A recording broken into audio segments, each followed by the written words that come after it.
आप सभी का हमारे इस नए वीडियो में। तो कैसे हैं आप सब? उम्मीद है बहुत अच्छे होंगे। तो आज हम लोग इस वीडियो में करने वाले हैं साइंस के 10 महत्वपूर्ण प्रश्न जो किसी न किसी एग्जाम में हर बार आते हैं या आने की इनकी प्रबल संभावना है। तो पहला क्वेश्चन है आपका, आकाश का रंग नीला प्रकाश के किस प्रभाव के कारण होता है? ऑप्शन ए है आपका प्रकीर्णन, बी है परावर्तन, सी है अपवर्तन और डी है विवर्तन। तो आकाश का जो नीला रंग होता है वो प्रकाश का कौन सा प्रभाव होता है जिसके कारण ये होता है? तो इसका राइट आंसर हो जाएगा आपका ऑप्शन नंबर ए, यानी कि जो प्रकाश का प्रकीर्णन होता है, प्रकीर्णन के कारण आकाश हमें नीला दिखाई देता है। बढ़ते हैं आगे। क्वेश्चन नंबर 2 है, कह रहा है समतल दर्पण में वस्तु का पूरा प्रतिबिंब देखने के लिए दर्पण की लंबाई कितनी होनी चाहिए? यानी कोई समतल दर्पण है, उसमें किसी वस्तु का पूरा प्रतिबिंब देखने के लिए दर्पण की लंबाई कितनी होनी चाहिए? ऑप्शन ए है आपका बराबर होनी चाहिए वस्तु के, बी है वस्तु की 3 गुनी होनी चाहिए, सी है आधी होनी चाहिए और डी ऑप्शन है 2 गुनी होनी चाहिए। तो इसका आंसर हो जाएगा आपका आधी होनी चाहिए। बढ़ते हैं अगले क्वेश्चन की तरफ। क्वेश्चन नंबर 3 है, प्राथमिक रंग किन्हें कहते हैं? तो आपका ऑप्शन नंबर ए है लाल, हरा और काला, बी है पीला, नीला और गुलाबी, सी है लाल, हरा और नीला और डी है काला, सफ़ेद और बैंगनी। तो प्राथमिक रंग कौन कौन से होते हैं? तो इसमें आपका हो जाएगा ऑप्शन नंबर सी बिल्कुल राइट आंसर, जिसमें आपका लाल, हरा और नीला ये रंग होते हैं आपके प्राथमिक रंग। अगला है आपका क्वेश्चन नंबर 4, कह रहा है जरा दृष्टि दोष को दूर करने के लिए किस लेंस का प्रयोग किया जाता है? ऑप्शन नंबर ए है आपका अवतल लेंस, बी है उत्तल लेंस, सी है बाईफोकल लेंस या द्विफोकसी लेंस और डी है इनमें से कोई नहीं।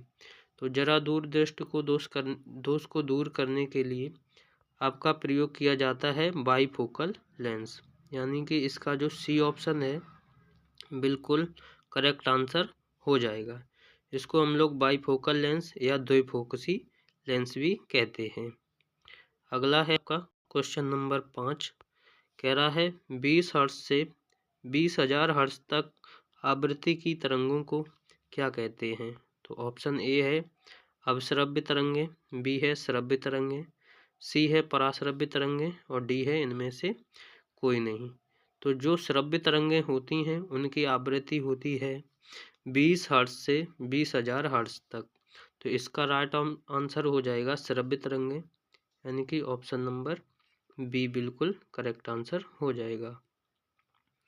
आगे बढ़ते हैं क्वेश्चन नंबर 6 की तरफ। कह रहा है वायु में ध्वनि की चाल कितनी होती है? तो ऑप्शन नंबर ए है 332 मीटर प्रति सेकंड, 340 मीटर प्रति सेकंड, 260 मीटर प्रति सेकंड और 405 मीटर प्रति सेकंड। तो वायु में जो ध्वनि की चाल होती है वो आपकी होती है 332 मीटर प्रति सेकंड, यानी कि ऑप्शन नंबर ए बिल्कुल करेक्ट आंसर हो जाएगा क्वेश्चन नंबर 6 का। आगे बढ़ते हैं। अगला है आपका क्वेश्चन नंबर 7, कह रहा है निम्नलिखित में से कौन सी तरंगे विद्युत चुम्बकीय तरंगे हैं? तो ऑप्शन ए है कैथोड किरणें, बी है पराश्रव्य तरंगे, सी है ध्वनि तरंगे और डी है गामा तरंगे। तो इनमें से कौन सी तरंगे हैं जो विद्युत चुम्बकीय तरंगे हैं? तो इसका सही आंसर हो जाएगा ऑप्शन नंबर डी, जो गामा तरंगे होती हैं ये होती हैं आपकी विद्युत चुम्बकीय तरंगे। अगला है आपका क्वेश्चन नंबर 8, कह रहा है लालटेन या लैंप की बत्ती में किसके कारण तेल ऊपर चढ़ता है? ऑप्शन ए है आपका पृष्ठ तनाव के कारण, बी है केशुकत्व के कारण, सी है घनत्व के कारण, डी है कोई नहीं। तो किसी भी लालटेन या लैंप में बत्ती में जो तेल चढ़ता है तो वो होता है आपका केशुकत्व। तो इसका सही आंसर हो जाएगा ऑप्शन नंबर बी। आगे बढ़ते हैं क्वेश्चन नंबर 9 की तरफ। कह रहा है पृथ्वी के लिए पलायन वेग का मान क्या होता है। तो पलायन वेग वो वेग होता है जिस वेग से किसी वस्तु को फेंकने पर वो पृथ्वी पर वापस दोबारा नहीं आती है, यानी कि अंतरिक्ष में पलायन कर जाती है, उसे कहते हैं पलायन वेग।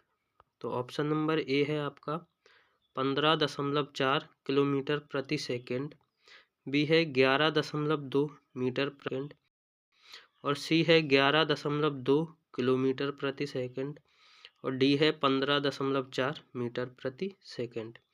तो जो पृथ्वी के लिए पलायन वेग का मान होता है वो होता है आपका 11.2 किलोमीटर प्रति सेकंड, यानी कि किसी वस्तु को 11.2 किलोमीटर प्रति सेकंड की गति से अगर फेंका जाता है तो वो पृथ्वी पर वापस लौटकर नहीं आएगी।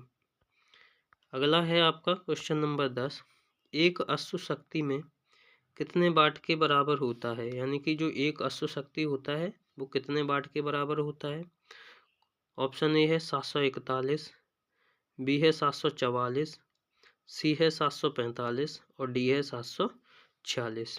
तो जो एक अश्व शक्ति की वैल्यू होती है वो होती है आपकी 746 वाट के बराबर। तो ऑप्शन नंबर डी इसका बिल्कुल करेक्ट आंसर हो जाएगा।